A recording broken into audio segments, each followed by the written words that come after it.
सभी साथियों को प्रेम भरी नमस्कार। जैसा कि हमारा स्वाद है you can heal your life, Louise एलहेजी द्वारा लिखी हुई ये बुक है। तो आज हम पहुंच चुके हैं इसके थर्ड चैप्टर पर, जिसमें उन्होंने सबसे पहले अफर्मेशंस दी हैं। तो मैं ये पढ़ना चाहूंगी। इस जीवन की अनंतता में जहां मैं हूं, सब संपूर्ण और परिपूर्ण है। दिव्य शक्ति सदैव मुझे सुरक्षा देती है और राह दिखाती है। मुझे अपने अंदर झांकने में कोई खतरा नहीं है। मुझे अतीत की ओर देखने में कोई खतरा नहीं है। मेरे लिए जीवन के प्रति अपना दृष्टिकोण विस्तृत करना सुरक्षित है। मैं अपने व्यक्तित्व, अतीत, वर्तमान या भविष्य से कहीं अधिक हूँ। मैं अब अपने व्यक्तित्व की समस्याओं से ऊपर उठना चाहती हूँ, ताकि अपने अस्तित्व की महिमा को जान सकूं। मैं पूरी तरह अपने आप से प्यार करना सीखने को तैयार हूं। मेरी दुनिया में सब कुछ अच्छा है।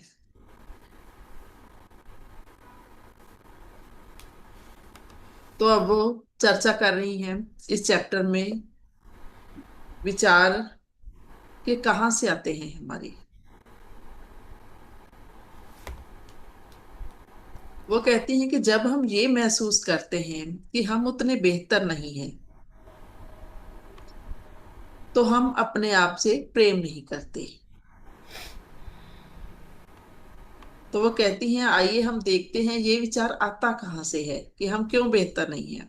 अब वो कहती हैं कि छोटा शिशु है, जब बच्चा है, जो अपने आप में और जीवन के प्रति पूरी तरह से संपूर्ण होता है, हम ऐसे व्यक्ति कैसे बन जाते हैं फिर, जो समस्याओं से घिरा होता है और किसी ना किसी रूप में अपने आप को तुच्छ मानते हैं और प्रेम के अयोग्य समझते हैं। जो लोग पहले ही खुद से प्रेम करते हैं, तो वो कहती हैं कि वे आगे चलकर खुद से और अधिक प्रेम कर सकते हैं। अब अगर हम गुलाब के फूल के बारे में सोचें, तो पहले वो एक छोटी सी कली होता है, फिर वो पूरी तरह से विकसित होकर बनता है फूल, और अंतिम पंखुड़ी गिरने तक वो हमेशा खूबसूरत, संपूर्ण और परिवर्तनशील होता है। तो यहाँ पर उसके फूल की उदाहरण देते हुए लुईस एल्हे समझाती हैं कि यही हमारे साथ होता है। हम भी हमेशा संपूर्ण, खूबसूरत और सदैव परिवर्तनशील होते हैं। हम अपनी समझ, जागरूकता और ज्ञान के साथ श्रेष्ठ कार्य कर रहे होते हैं। जैसे जैसे हम और अधिक समझ, जागरूकता और ज्ञान प्राप्त कर लेंगे, तो हम अपने कार्यों को कुछ अलग प्रकार से करेंगे।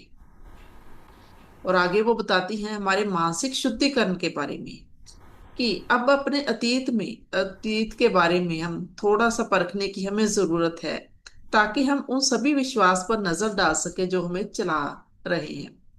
कुछ लोगों को वे कहती हैं कि सफाई प्रक्रिया का ये हिस्सा बहुत पीड़ादायक लगता है, क्योंकि ऐसा होना जरूरी नहीं। सफाई करने से पहले वो कहती हैं कि हमें देखना चाहिए कि हमारे पास में है क्या। यदि हम किसी कमरे को अच्छी तरह से, उदाहरण देती हैं, वो साफ करना चाहते हैं, तो आप उसमें मौजूद हर चीज को, वो कहती हैं, उठा उठा कर देखेंगे। कुछ चीजों को हम प्रेम से देखेंगे और उसकी सफाई करके हम अधिक चमका कर उन चीजों को और ज्यादा सुंदर और नया बना देंगे। और कुछ चीजों को फिर से नया रूप देने की या मरम्मत करने की जरूरत होगी, तो उन्हें हम ध्यान में रख लेंगे। और कुछ चीजों की हमें पता है कि दोबारा इनकी जरूरत नहीं पड़ने वाली, तो उन चीजों को वो कहती हैं कि हटाना बहुत जरूरी हो जाता है। जैसे पुरानी पत्रिकाएं हैं, अखबार हैं, कोई गंदे पेपर प्लेट हैं, तो निश्चिंत होकर इन सब चीजों को हम कूड़ेदान में डाल सकते हैं। एक कमरे की सफाई करने में वो कहती हैं कि क्रोधित होने की जरूरत नहीं है। तो फिर हम अपनी सफाई करने पर क्रोध क्यों करते हैं। बिल्कुल ऐसे ही वो कहती है कि अपने मन मस्तिष्क के घर की भी हमें सफाई करनी है। उन्हें उतनी ही आसानी से हमें जाने देना है। कुछ विश्वास जो होते हैं, उन्हें खत्म करने की जरूरत होती है, जितनी आसानी से हम भोजन करने के बाद बचे हुए टुकड़ों को कूड़ेदान में फेंक देते हैं। फिर वो कहती हैं कि क्या आप आज का भोजन तैयार करने के लिए पिछले दिन के कूड़ेदान में हाथ डालेंगे क्या आप आने वाले कल के अनुभव तैयार करने के लिए पुराने मानसिक कूड़े को कुरेदते हैं। अगर कोई विचार या विश्वास हमारे काम नहीं आ रहा तो हमें उसे जाने देना चाहिए। ऐसा कोई कानून नहीं है। वो कहती हैं कि कभी आप जिस बात पर विश्वास करते थे उस पर हमेशा ही आपका विश्वास बनाए रखना जरूरी हो। आप उसे किसी भी वक्त छोड़ सकते हैं। आपके कुछ संकुचित विचारों पर वो कहती हैं कि हम नजर अभी डालते हैं कि ये आते कहाँ से हैं। जैसे एक विचार मन में उत्पन्न हुआ कि मैं उतनी अच्छी नहीं हूं। ये कहाँ से आया? क्योंकि अब वो अपने एक ग्राहक के बारे में बात कर रही हैं कि उसके पिता ने उसे बार बार कहा कि वो मूर्ख है, क्योंकि वो एक फिर सफल व्यक्ति बनना चाहती थी ताकि उसके पिता को उस पर गर्व हो। लेकिन वो अपराध बोध की भावना से भरी हुई थी क्योंकि पिता ने उसे बार बार ये एहसास दिलाया हुआ था बचपन से कि वो है ही मूर्ख। तो इससे क्या हुआ, उसके अंदर जो था असंतोष उत्पन्न हुआ हुआ था। बेशक वो चाहती थी कि ये ऐसा काम करे कि उसके पिता को गर्व हो, लेकिन मन के अंदर, मस्तिष्क के अंदर जो असंतोष था उसके कारण वो जिन भी व्यवसायों में, जिस भी बिजनेस में वो पैसा लगाती थी वो असफल हो जाती थी। तो उसने, ये कहते हैं कि एक बदला लेने के लिए विफलताओं का इस्तेमाल किया, अपने पिता को बार बार पैसा देने के लिए मजबूर किया। तो निश्चित रूप से वो एक असफल व्यक्ति थी। अब यहाँ पर वो कहती हैं विचार क्या था, अपने आप से प्रेम की कमी। क्योंकि वो अपने पिता की स्वीकृति पाने की कोशिश कर रही थी, जबकि वो अपने पिता की तरह बिल्कुल भी बनना नहीं चाहती थी। वे किसी भी मुद्दे पर अपने पिता के साथ सहमत नहीं होती थी। वो हमेशा एक दूसरे से बहस करते रहते थे। उसके शरीर में क्योंकि पूरी तरह से पीड़ा जो है बचपन में वो भरी हुई थी। उसके ही नहीं बल्कि उसके पिता ने जो उसे पीड़ा दी थी उनके भी शरीर में वो पीड़ा थी, क्योंकि उनको भी पीछे से मिली होगी। तो वो समझ नहीं पा रही थी कि उसका रोष उसके दर्द की वजह है, जिस प्रकार उसके पिता का गुस्सा उनके शरीर में दर्द पैदा कर रहा था। अब अगला विचार वो कहती है जीवन खतरनाक है। ये एक और उनकी ग्राहक थी जिसको अपना जीवन बहुत ही दुखों से भरा और कठिन नजर आता था। जहां तक भी हंसती ही नहीं थी, उससे उसके लिए हंसना भी मुश्किल था। जब वो हंसती थी तो इस बात से डर जाती थी कि मैं हंस रही हूँ, शायद कुछ बुरा ना हो जाए। उसे इस चेतावनी के साथ, क्योंकि बड़ा किया गया था उसके माँ बाप के द्वारा कि हंसो मत वरना वे तुम्हारे साथ बुरा करेंगे। जैसा कि इससे मुझे भी एक बात याद आती है, बचपन में हमें भी कहा जाता था जब बहुत हंसते थे ना, तो जितना हंसोगे उतना ही रोना पड़ेगा, इसलिए ज्यादा नहीं हंसा करते। तो मैंने भी ये बात सुनी हुई है, हमारे घरों में भी ऐसा कहा जाता था, तो बिल्कुल ऐसा ही उसके साथ भी किया गया। तो वो अलग बात है कि मेरा जो दिमाग है थोड़ा ढीठ है, उसने लिया नहीं इस बात को। लेकिन सबके साथ ऐसा नहीं होता। तो उसने अपना जीवन जो था दुखों से खुद ही भर लिया इसको। वो अच्छी तरह से हंस भी नहीं सकती थी कि अगर मैं हंसूंगी तो शायद उतना ही मुझे रोना पड़ेगा, मेरे जीवन में कुछ बुरा हो जाएगा। तो जैसा वो सोचती तो बुरा कुछ होता ही था। तो अगला विचार कहते हैं कि मैं उतना अच्छा नहीं हूं। अब यहाँ पर एक लड़का था, लुइस एले कहती हैं कि उस वो नशीले पदार्थ और शराब लेता था, लेकिन उसने अब वो छोड़ दिए थे। लेकिन उसके लिए फिर भी बात करना कठिन था, क्योंकि वो चुप रहता था। अब ये चुप्पी आई कहाँ से थी? उसकी माँ की मृत्यु हो गई थी जब वो छोटा सा था, तो उसका जो पालन पोषण था वो उसकी रिश्तेदार ने किया था। अब वो जो रिश्तेदार थी वो उसके साथ बातचीत नहीं करती थी, केवल उसको उससे कोई काम करवाना होता था, कुछ कहना होता था, सिर्फ उतनी बात करती थी। इसलिए वो चुप्पी में ही पला था। वो चुपचाप अपना खाना भी अकेले में खाता था और अपने कमरे में अपना काम करके पड़ा रहता था। जहां तक इससे क्या हुआ, उसे जो प्रेमी मिला वो भी एक चुपचाप रहने वाला ही व्यक्ति था। और वो अपना अधिकांश समय जो था वो अकेले में चुप रहकर ही दोनों बिताते थे। तो उसके प्रेमी की मौत हो गई, तो फिर से वो जो लड़का था वो अकेला हो गया। अब यहाँ पर इसकी ये सब उदाहरणें हमें देते हुए लुईस एल है अब इसके हमें सोल्यूशन बता रही हैं कि हमें क्या अभ्यास करना चाहिए। तो वो कहती है नकारात्मक संदेश। कि एक कागज का बड़ा टुकड़ा लेना है और एक सूची बनानी है। उसके ऊपर लिखना है कि आपके माता पिता के अनुसार आपके अंदर कौन सी कमियां थी, वो आपको क्या कहते थे, आप में कोई क्या नहीं है। कौन से नकारात्मक संदेश जो थे आपने अपने माता पिता से सुने। जहां पर वो कहती हैं कि अपने आप को आप अच्छी तरह से पर्याप्त समय यहाँ पर देना है, ताकि अधिक से अधिक बातें जो भी आपके दिमाग में आ रही हैं वो आप याद करिए और लिखिए। कि उनका आप पैसे के बारे में क्या कहना था, आपके माँ बाप का। वो आपके शरीर के बारे में क्या कहते थे आपको। वे प्यार और रिश्तों के बारे में क्या कहते थे। उन्होंने आपकी रचनात्मक प्रतिभाओं के बारे में क्या कहा। उन्होंने आपसे कौन सी नकारात्मक बातें की, कि जो भी बातें आपको याद आ रही हैं वो सब आप लिख डालें। तो वो कहती हैं कि अब यहां से आपको पता चलेगा कि आपके अंदर जो है विचार आया कहाँ से है, जब आप ये लिखेंगे। और एक नया कागज फिर एक और लेना है। उस पर वो कहती हैं कि अपने बचपन में और कौन सी आपने नकारात्मक बातें सुनी थी। अपने रिश्तेदारों से, उन्होंने आपके बारे में क्या कहा था। शिक्षकों से, अपने टीचर्स से क्या सुना था। अपने दोस्तों से क्या सुना था। महत्वपूर्ण जिन्हें को आप पसंद करते थे, आपके जो महत्वपूर्ण लोग थे जिंदगी में, उन्होंने आपके बारे में क्या कहा। नकारात्मक बातें यहाँ पर सभी लिखनी है। और धार्मिक स्थान, किसी भी आप धार्मिक जगह पर गए, वहां पर आपने कौन सी नकारात्मक बातें सुनी, वो भी लिखनी है। तो इससे वो कहती हैं कि पूरा समय लेना है, लिखना है।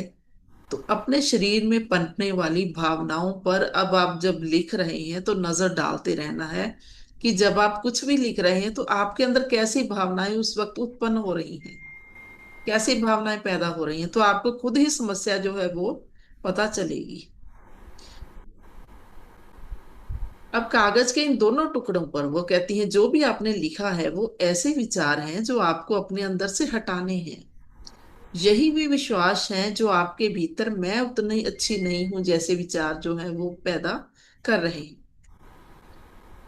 अब आगे वो कहती हैं कि अपने आप को एक बालक के रूप में देखना है। यदि हम, वो कहती हैं, एक 3 वर्ष का जो बालक है उसको एक कमरे में डाल दें, फिर उस पर चिल्लाना शुरू कर दे, उसे कहें कि तुम कितने बेवकूफ हो, किसी काम को तुम ठीक तरह से नहीं करते, तुम्हें ये नहीं करना चाहिए, वो नहीं करना चाहिए। तो साथ ही उसके थप्पड़ भी हम लगा दें कि तुमने यहाँ कितना खलारा डाला हुआ है।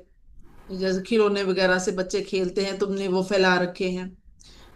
तो इससे वो कहती है कि दो में से एक बात होगी, या तो वो बच्चा इतना डर जाएगा वो चुपचाप एक कोने में बैठ जाएगा कमरे के, या फिर वो उस जगह को और ज्यादा अस्त व्यस्त करेगा। लेकिन वो कहती है हम उस बच्चे की क्षमता को कभी नहीं जान पाएंगे इससे, क्योंकि उसके अंदर भी हम एक दर्द जो है वो पैदा कर देंगे। और अगर उसी छोटे बच्चे को वो कहती हैं कि हम उससे कहें प्रेम से कि हम उससे बहुत प्यार करते हैं, उसकी बहुत परवाह करते हैं, वो कितना अच्छा है, कितना तेज उसका दिमाग है, होशियार है वो हर काम को बहुत अच्छी तरह से करता है। वो गलतियां कर सकता है क्योंकि वो उनसे सीखता है। और चाहे कुछ भी हो जाए हम हमेशा तुम्हारे साथ हैं। फिर वो कहती है जब हम ऐसी सकारात्मक बातें उस बच्चे के साथ करेंगे तो फिर उस बच्चे की क्षमता को देखकर हम खुद ही दंग रह जाएंगे कि ये उसमें आई कहाँ से। वो एक प्रतिभाशाली बच्चा बनेगा। अब आगे वो कहती हैं कि हम में से हर किसी के अंदर ऐसा 3 साल का बच्चा है, और हम अपना ज्यादातर समय अपने भीतर के बच्चे पर चिल्लाते हुए ही बिताते हैं। फिर हम सोचते हैं कि हमारा जीवन इतना दुखी क्यों है। अगर हमारा कोई मित्र था जो हमेशा हमारी आलोचना करता था, तो क्या उस व्यक्ति के आसपास, वो कहती है, हमें रहना चाहिए। शायद हमारे साथ बचपन में ऐसा व्यवहार किया गया, और यह दुख की बात है। वो कहती है कि अगर हमारी किसी सहेली ने, किसी फ्रेंड ने हमारी आलोचना की तो ये बुरी बात है। हालांकि ये काफी, वो कहती है, पहले की बात है, क्योंकि अब हम बड़े हो चुके हैं, ये बचपन की बात है। और यदि आप अब अपने साथ उसी प्रकार का व्यवहार करना चाहते हैं तो ये और भी ज्यादा दुख की बात है। कि अगर आप उस बात को लेकर ही बैठे रहेंगे तो फिर उस तरह के इंसिडेंट जो है हमारी जिंदगी में, उस तरह के लोग आते रहेंगे। तो आगे वो कहती हैं, तो अब हमारे सामने नकारात्मक संदेशों की एक सूची है जो हमने एक बालक के रूप में सुनी थी। ये सूची आपके अनुसार अंदर मौजूद कमियों की सूची से किस तरह मेल खाती है? अब वो हमसे क्वेश्चन कर रही हैं, क्या वे लगभग समान हैं? और शायद आपका उत्तर हाँ में होगा। तो वो कहती हैं, अपने माता पिता को दोषी ठहराना और अपने जीवन का बाकी समय एक पीड़ित के रूप में बिताना हमारे लिए बहुत आसान होगा। लेकिन ये कोई अच्छी बात नहीं है और निश्चित रूप से ये हमें इन बंदिशों से नहीं निकालेगी। दोष देना, वो कहते हैं कि किसी भी समस्या में टिके रहने का एक निश्चित तरीका है। दूसरे को बस दोष देते रहो, इससे हम अपनी शक्ति बर्बाद कर देंगे। हमें समझना है, अपने भविष्य को इससे नियंत्रण करने की हमें मदद मिलेगी, शक्ति आएगी हमारे अंदर अगर हम समझेंगे। अतीत को वो कहती हैं, हमारा जो पास्ट है अब वो बीत चुका है, उसको हम बदल नहीं सकते किसी भी तरह से। लेकिन हमारा जो भविष्य है वो तो हमारे हाथ में है, तो उसको हम अपनी सोच से अभी भी बदल सकते हैं। हमारे माता के पिता के पास, वो कहती हैं, जो समझ था, जागरूकता थी और ज्ञान था, उसके हिसाब से उन्हें तो लगता था वो बहुत बढ़िया काम कर रहे हैं, अपने बच्चों को डांट फटकार रहे हैं, मूर्ख बोल रहे हैं। वो उनके लिए अ, उनको लगता था कि वो बढ़िया कर रहे हैं। लेकिन अब हम बड़े हो चुके हैं, हमें तो ये पता है कि ये ठीक नहीं था, तो हमें उन्हें छोड़ देना चाहिए। यहाँ पर वो कहती हैं कि उनके माता पिता भी गलत नहीं थे, क्योंकि वो उतना ही हमें सिखा सकते थे जितना उन्हें सिखाया गया था। मतलब उनको भी ये बातें उनके माता पिता द्वारा कही गई थी, तो आगे उन्होंने वही बातें हम पर पास ऑन कर दी। अब अपने माता पिता के बचपन के बारे में वो कहती हैं कि खासकर 10 वर्ष की आयु से पहले उनके बचपन में हम कितना जानते हैं कि क्या हुआ था उनके साथ। यदि ये संभव हो पता लगाना, तो जरूर उनसे पूछिए अपने माता पिता से कि बचपन में उनके साथ उनके माता पिता कैसी बातें करते थे, तो आपको पता चलेगा कि ये बातें उनके अंदर हम तक वहां से ही पहुंची हैं। और वो कहती हैं, अगर वो है नहीं आपके साथ, तो आप कल्पना करने की कोशिश करें कि उनका बचपन जो था वो कैसा रहा होगा। आपकी अपनी आजादी के लिए इस ज्ञान की, वो कहती हैं, जरूरत है। आप जब तक उन्हें मुक्त नहीं करते, तब तक आप खुद को मुक्त नहीं कर सकते। आप तब तक अपने आप को माफ नहीं कर सकते जब तक आप उन्हें माफ ना कर दें। यदि आप उनसे पूर्णता की मांग करते हैं, तो आप खुद से भी पूर्णता की मांग करेंगे और फिर अपनी पूरी जिंदगी आप दुखी रहेंगे। या वो कहती हैं कि आपको अगर अपने माता पिता से कोई भी रोष है, कोई उनके साथ गिला शिकवा है, तो माफ कर देंगे, क्योंकि जब तक आप उन्हें माफ नहीं करेंगे तब तक अपने आप को माफ नहीं कर सकते। और अगर अपने आप को माफ नहीं कर सकेंगे तो अपने आप से प्यार नहीं कर सकते। तो ये सभी बातें एक दूसरे से जुड़ी हुई। आगे वो कहती हैं, अगर माता पिता जो हमारी जिंदगी में आए हैं, उन्हें हमने ही तो चुना है। हम इस धरती पर कुछ खास सबक सीखने के लिए, लुइस एल्हे कहती हैं, कि आए हैं, जो कि हमारे आध्यात्मिक विकास के लिए जरूरी है। हम अपना लिंग, अपना रंग, अपना देश चुनते हैं और फिर एक परफेक्ट माता पिता की तलाश करते हैं हम, जो हमारे विचार पर रूपों को प्रतिबिंबित करते हैं। इस धरती पर हमारा आना एक स्कूल जाने के समान ही है। वो कहती हैं, यदि यदि हम ब्यूटिशियन बनना चाहते हैं तो हम वैसे संस्थान में जाएंगे, यदि मैकेनिक बनना चाहते हैं तो मैकेनिक स्कूल में जाएंगे, यदि वकील बनना चाहते हैं तो लॉ स्कूल में जाएंगे। इस बार हमने इसी तरह से जो अपने माता पिता को चुना है, वे उन बातों में पूर्ण है जो चीजें हम सीखने इस धरती पर इस जन्म में आए हैं। जब हम बड़े होते हैं तो अक्सर हम अपने माता पिता की ओर उंगलियां उठाते हैं और कहते हैं, आपने मेरे साथ ऐसा किया वैसा किया।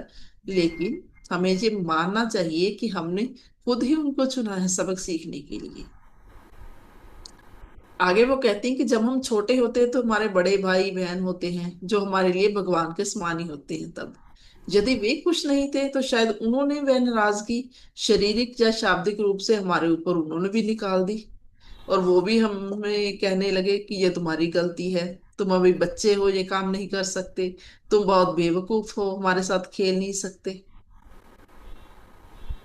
तो आगे वो कहती हैं कि स्कूल के जो टीचर्स होते हैं, शिक्षक, वो भी हम पर प्रभाव डालते हैं। जैसे वो अपनी यहाँ पर एग्जाम्पल दे रही हैं कि जब मैं 5वीं कक्षा में थी तो एक टीचर ने मुझे कहा कि मैं नाचने के लिए अधिक लंबी हूँ। तो उसी वक्त वो कहती है मैंने विश्वास कर लिया उसकी बात पर, और अपनी नाचने की जो इच्छाएं थी, मैं नाचना चाहती थी, नृत्य करना चाहती थी, उनको दबा दिया।